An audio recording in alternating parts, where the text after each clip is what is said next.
So it does exist in Africa, but it is not as effective as compared to other continents, in the world. So basically, we're still lacking as far as intra-African trade, and because of the low number, which is 15%, it basically means that it is not as profitable as it should be, because most African countries choose to trade, with other continents, with other countries, outside of Africa. And I think the reason is simple. It's always the idea of capacity, whether or not at the moment other African countries have capacity to be able to trade effectively amongst themselves, excluding any other country or any other continent for that matter. And because of the issue of capacity and how colonization has also affected trade within Africa, we see that intra-African trade is happening, but it is not as effective as it should be, nor is it profitable in this day and age. Thanks. Lloyd, same question to you. Can it exist? And can it function well? Yeah, Isaac. Intra-African trade actually does exist. To a point whereby the African heads of state and government in the African Union have adopted and they've also established what we call the Continental Free Trade Area. This was actually done back in 2012.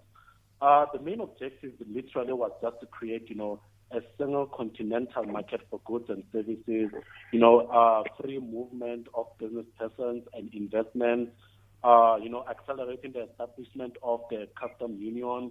While, the problem about the inter-African trade deal obviously is the interference of the international market, the free market systems, which are far much more competitive towards the African market. We've seen the poultry markets. We've been talking about the rainbow, which has, provided a very big competition, which is actually subsidized, I think, more than 6% by the U.S. government, which basically means they are being dumped in the African continent. So there is a lot of competition. Does it exist? Yes, it does exist. Can it be profitable? In order for it to be profitable, I think the African state needs to come together more and then, establish policies which can be well executed, but at the same time reconcile the establishment of those policies with profitability.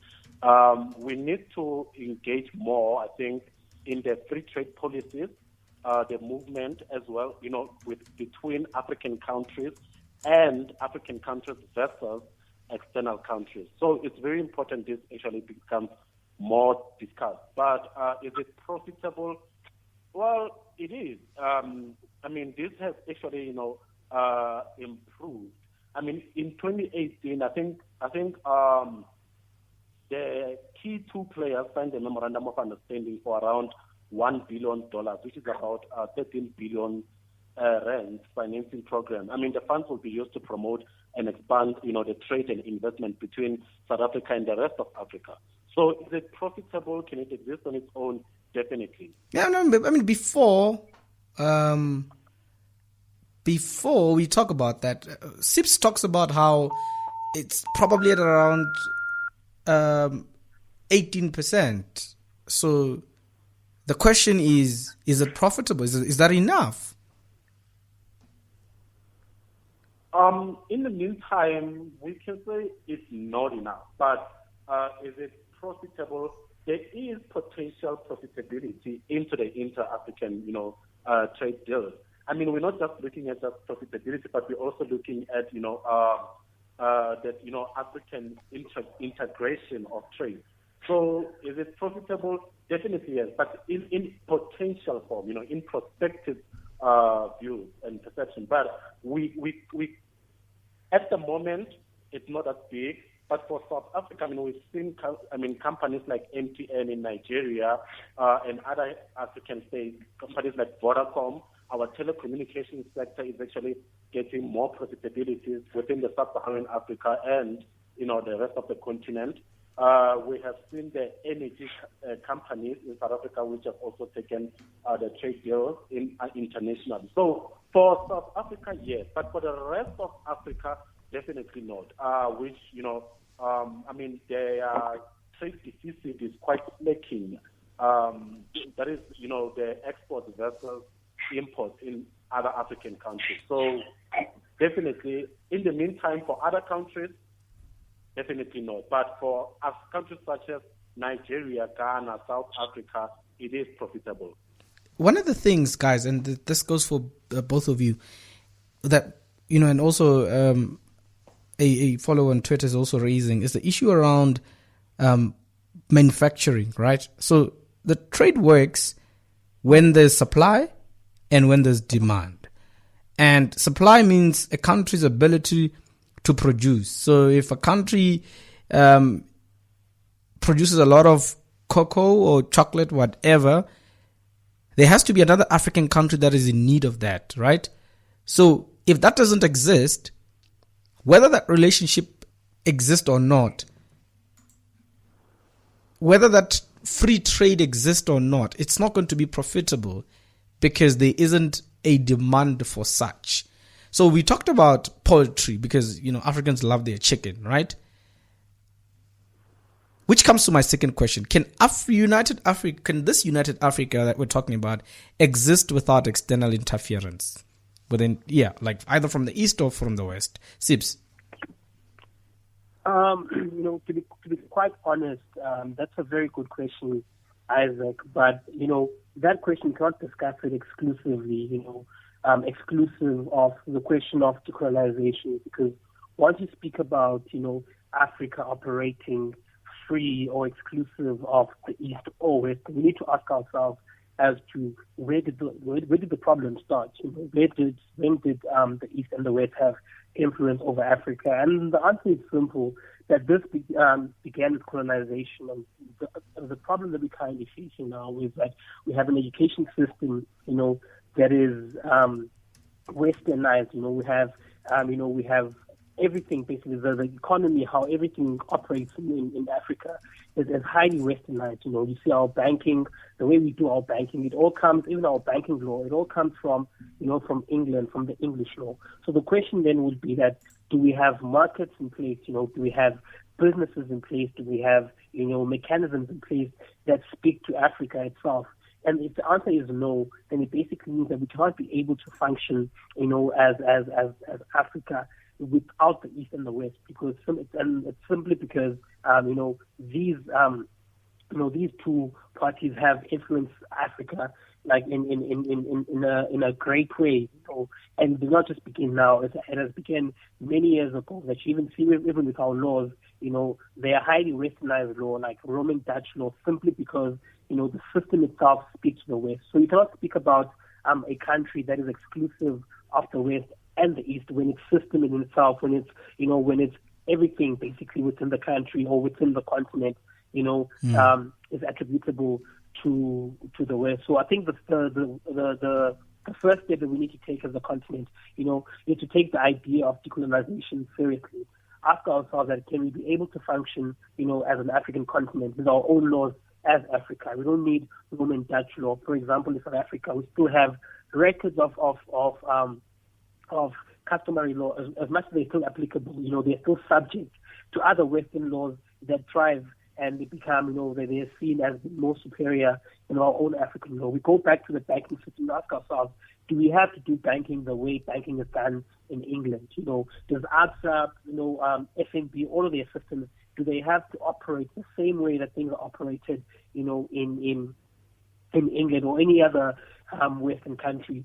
And once we deal with those components, once we deal with those issues, then we start speaking about living in a continent or even a country that is free of the West. But at the moment, it's impossible for our economy to thrive without the West, simply because the West, the Western tendencies, the Western ideologies, the Western policies are deeply entrenched, in our continent, and therefore we cannot reasonably expect that we'll be able to function without them. It needs, our economy to thrive, and this is exactly what even our president in South Africa, to bring it closer to home, did. The reason why we got out of the recession, with the GDP of 2.2%.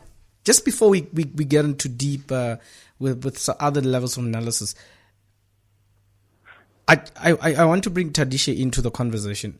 At Kuke Mimal on Twitter he speaks about how globalization has made Africa more dependent on global markets, right?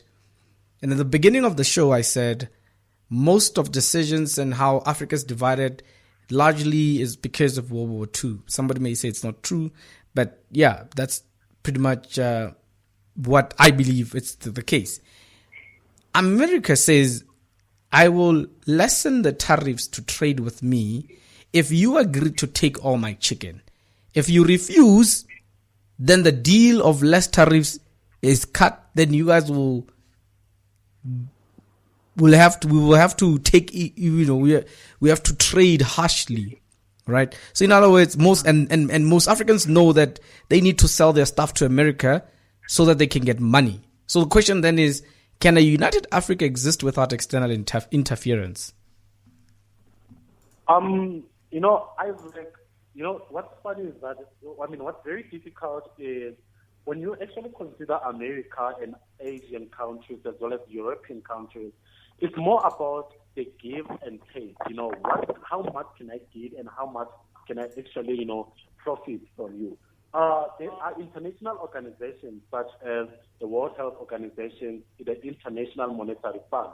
But what we have to understand is that these particular organizations have specific adverse terms. Joining the World Trade Organization, which means that would lead to, at sometimes, the destruction of local industry. We've seen in South Africa that there was a destruction of many clothing, textiles, as well as appliances, and the labor-intensive firms. So it's quite very difficult for independence to be independent and to be pro, free market policies. So it's quite sad, but at the same time, it's very important we understand that as much as we try to pull away from the international agreement or from, relationship with other countries other than Africa, we are also going to be, sanctioned in a way with what we call a subtle sanction. Just like you mentioned about the U.S. tariffs, we've seen how Barack Obama has actually threatened to sanction South African poultry if South Africans don't actually, accept the United States chicken, even when it was banned due to health reasons.